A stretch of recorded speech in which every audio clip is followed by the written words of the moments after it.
Halo teman-teman, selamat datang di channel Scalping Trader. Di video kali ini ya kembali saya sharing rekomendasi watchlist ya untuk trading tanggal 19 Juni 2025. Disclaimer, kalau saya tidak mengajak teman-teman beli dan jual, jadi lakukan analisa ulang dan paham ya bahwa keputusan beli dan jualnya tetap ada di tangan jari teman-teman masing-masing, dan biasanya saya hanya entry di saham yang direspon market gitu ya. Jadi ya mudah-mudahan teman-teman paham, karena tidak ada kepastian saham yang saya rekom itu naik ya. Basisnya saya melakukan analisa, bukan komentator. Jadi analis ya bisa aja salah gitu ya, dan saya juga kan bukan orang yang hebat-hebat banget ya, bukan dukun gitu ya. Dan ya sebenarnya marketnya sudah tertebak. Kemarin saya sampaikan bahwa marketnya ini akan kurang bergairah hari ini, dan ya bener ya, watchlist saya nggak ada yang perform. Yang naik malah pagi-pagi energi ya. Kalau teman-teman bisa nangkap itu ya mudah-mudahan ya dapat cuan ya. Kalau enggak, saya pribadi nggak banyak trading ya. Dan untuk besok tanggal 19 Juni saya punya ESA, SSIA, PANI, dan juga SURI ya. Ini sebelum masuk ke pembahasan satu persatu sahamnya, jadi saya mau review tanggal 18 Juni hari ini. Saya ada mention buka kepik Archie SIMP. Dan kemarin juga nih saya mention ya bahwa sebenarnya 4 saham di atas agak kurang gitu ya. Jadi, tapi kalau di compare sama saham lain, preferensi saya tetap 4 saham di atas yang paling oke. Dan saya bilang semoga saya salah, kayaknya besok marketnya kurang bergairah, dan mudah-mudahan feeling saya salah. Saya bilang gitu, dan benar ya, IHSG terkoreksi 0,67%. Itu satu doang analisa yang benar tapi nggak ngasih cuan apa-apa ya. Dan satu lagi sebenarnya saya info juga kalau MBSS ya. Kalau MBSS ini transaksinya udah kurang begitu oke, dan saya bilang sama teman-teman hati-hati, dan benar ya, minus 14%. Well expected, MG sama IU jualan. Oh ya, yang beli XL, PD, XC. Jadi ini sebenarnya sudah terprediksi kemarin ya. Sayangnya memang prediksi ini ya prediksi yang nggak bisa kasih cuan. Coba kalau seandainya kita bisa beli ya put gitu ya, ya mungkin bisa kasih cuan. Tapi memang dari kemarin nih saya bilang tanggal 17 ini pasti jelek nih. Dan benar ya. Jadi analisanya justru analisanya nggak kasih cuan gitu. Tapi benar analisanya. Oke, langsung aja ke pembahasannya. Saya pikir besok marketnya masih akan agak kurang ya, karena hari ini pun ini minus 0,67%. Outflow ada keluar kurang lebih 689 miliar, dan ya saham big banks-nya BBCA itu ya ada net sell ya. Dan ya menurut saya nih memang marketnya kurang sebenarnya. Kalau buat teman-teman yang belum ini ya, berdasarkan pengalaman saya, indikasinya ya, kalau market itu udah mau tanda-tanda nggak enak, biasanya tuh saham-saham tidur pada bangun. Saham-saham gak liquid, second line bukan second liner, third liner ya, saham-saham gorengan tipis tuh biasanya pada bangun. Tanda-tandanya tuh seperti itu. Oke, nggak usah masuk pembahasan terlalu lebar. Saya pikir tanggal 19 besok saya punya ESA. Ya, kenapa ESA saya rekomendasikan ya? Sederhana, dia hari ini naik 15,5%. Data transaksinya juga menurut saya oke. Ya, kalau secara teknikalnya kita lihat saham ESA ini breakout hari ini ya. Ini saya coba bikin lukisan sederhana. Nih ya. Di sini areanya, area breakoutnya, dan ditembus hari ini dengan volume yang cukup lumayan besar. Jadi kalau di ini sempat saya bikin lukisan ya, bahwa ini area supportnya dia, dan ya konsol di area sini, dan hari ini break dengan volume ya. Biasanya kalau break dengan volume dan data transaksinya nggak ada distribusi, dan candlenya nih kalau teman-teman perhatikan cakep ya, candlenya Murubozu full candle. 15% full candle. Maksudnya gimana? Yang melakukan buy nekan ke atas itu nggak ada tekanan sell dari atas. Jadi memang ya bagus, menurut saya bagus. Dan memang ditariknya itu di sesi kedua ya, di kira-kira jam 2 mulai ditariknya. Tapi biasanya saya hanya trading pagi-pagi aja. Mudah-mudahan besok pagi dia bisa kasih cuan ya, saham ESA teman-teman ya. Nah, yang kedua ini ada saham SSIA. SSIA juga ini sebenarnya kemarin udah ada tanda-tandanya ya, cuman saya nggak pilih dia gitu.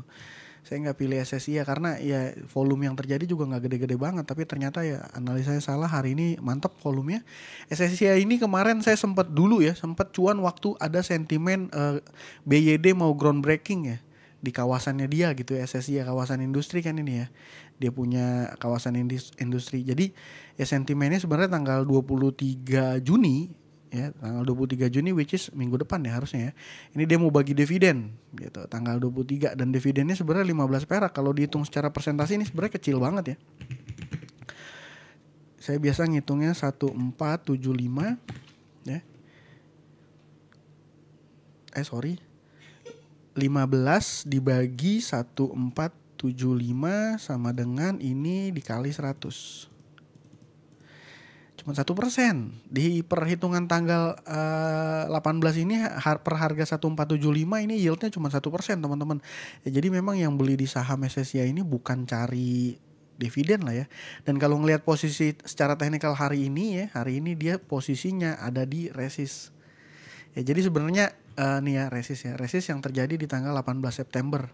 Ya sebenarnya ini posisinya menurut saya akan valid ya. Most likely akan valid. Kenapa? Karena volume yang terjadi cukup lumayan besar, data transaksi oke, dan kemarin juga sebenarnya ya oke ya. Nah sebenarnya oke. Jadi 2 hari terakhir volume dan transaksi yang terjadi ya berdasarkan price action menurut saya SSIA oke. Ya tinggal kita lihat aja besok polanya akan seperti apa. Kalau SSIA beda sama ESA. Kalau ESA kita lihat chart intraday-nya dia baru dikerek di sesi 2 ya jam 14.00.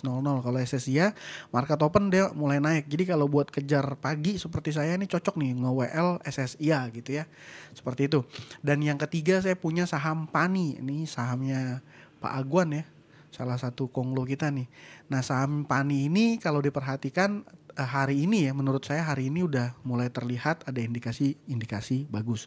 Tapi saya juga ini masih belum terkonfirmasi menurut saya. Kenapa? Ini belum terkonfirmasi break. Nih ya. Jadi di sini ada dua titik yang pernah dia mau capai tapi false dan akhirnya turun dan mau retest di tanggal 16 dan false turun lagi. Ya hari ini belum sampai ke titik resistnya, belum sampai ke area 12.200 ya, belum sampai ke 12.200 tapi hari ini volume yang terjadi menurut saya udah cukup indikasinya cukup oke. Saya masih belum ngikutin nih PANI sentimennya apa. Terakhir saya trading PANI waktu dia di 18.000 ya. Di sini nih. Ya itulah ya. Tapi kalau dari data transaksi menurut saya ini oke. Ya. Kenapa oke? Biasanya salah satu hal yang menurut saya saham itu besok akan perform most likely adalah retail ada di sisi kanan. Jadi yang melakukan akumulasi biasanya hanya ada 1 atau 2 broker dan broker itu biasanya broker yang jarang dipakai retail. Either dia institusi ya atau big player biasanya seperti itu ya. Karena ini kan kalau diperhatikan tiga sekuritas yang biasa dipakai retail ya XL, YP, XC itu ada di sisi kanan yang beli BB. Ya, ini mudah-mudahan besok bisa kasih kita cuan ketika market opening besok.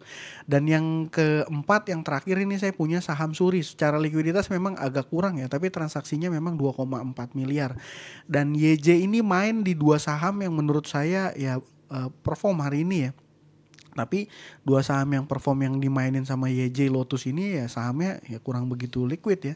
Sama mirip-mirip ya Halo sama Suri ini value transactionnya cuma 2 miliar aja.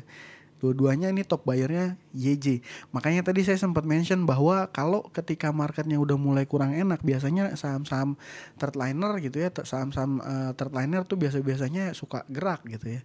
Tapi ini buat teman-teman terserah ya preferensi masing-masing. Ya menurut saya sih kalau dari data transaksi ya, dari data transaksi dan volume, saya ulang ya ini harusnya sih oke.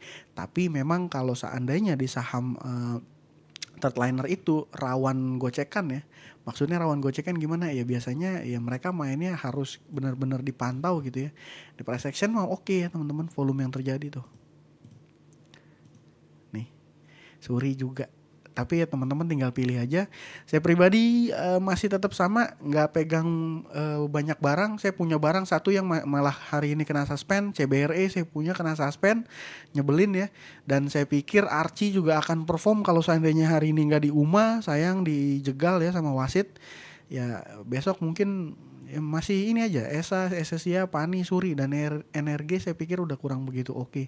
Kalau ini sih udah kelar lah ya. Oh iya sama dari teman-teman ada 2 orang yang udah komen dan DM saya nanya IPCC.